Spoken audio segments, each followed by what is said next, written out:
baafate si'oolee rakkoon nu deebise ijoollee isaa hundumaa eebbise gooftaan keenya baay'ee nu jaalate salphina irraa inni nu baafate si'oolee rakkoon nu deebise ijoollee isaa hundumaa eebbise.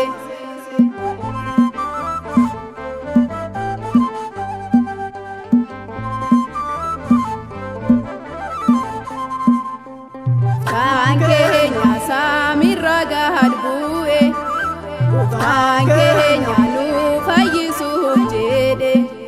gooftaan keenya dubrerraa dhalate gooftaan keenya nu deebisuuf jedhe gooftaan keenya addunyaarra deeme gooftaan keenya wangeela barsiise gooftaan keenya saba isaa hundumaa gooftaan keenya karaa agarsiise gooftaan keenya baay'ee nu jaalate salphina irraa inni nu baafate si'oolee rakkoon nu deebise ijoollee isaa hundumaa eebbise.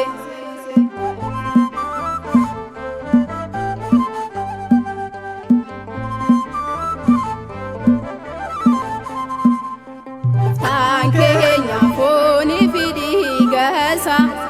gooftaan keenya eebbisee nuuf kenne gooftaan keenya jireenya nuuf taa'e gooftaan keenya akka nuti hin baanne gooftaan keenya gocha badaa irra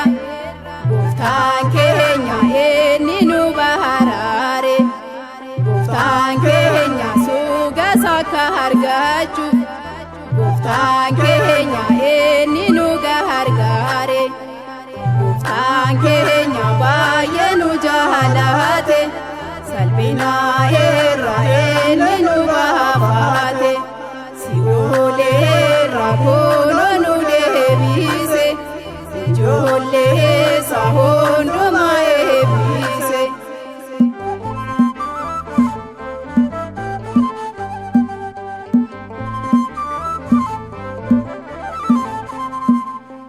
Gooftaan keenya ulfinaan nu waame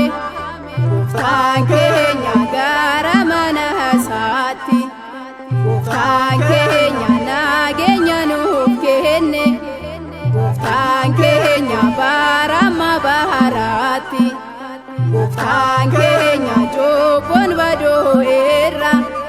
gooftaan keenya inni nu deeffate gooftaan keenya ofitti nu waame gooftaan keenya nu jajjabeeffate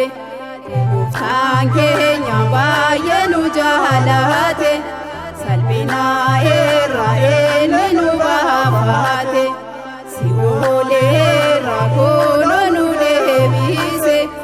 ijoollee isaa hundumaa eebbise.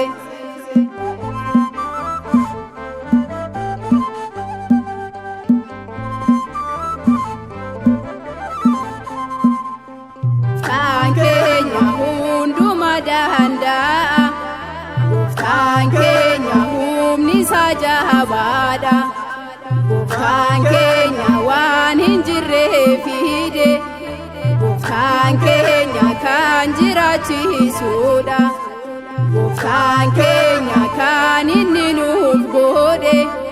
gooftaan keenya hanganan jedhamu gooftaan keenya kan nama wajjinin gooftaan keenya waliin madaalamu gooftaan keenya baay'ee nu jaalate salphina irraa inni nu baafate si'oolee rakkoon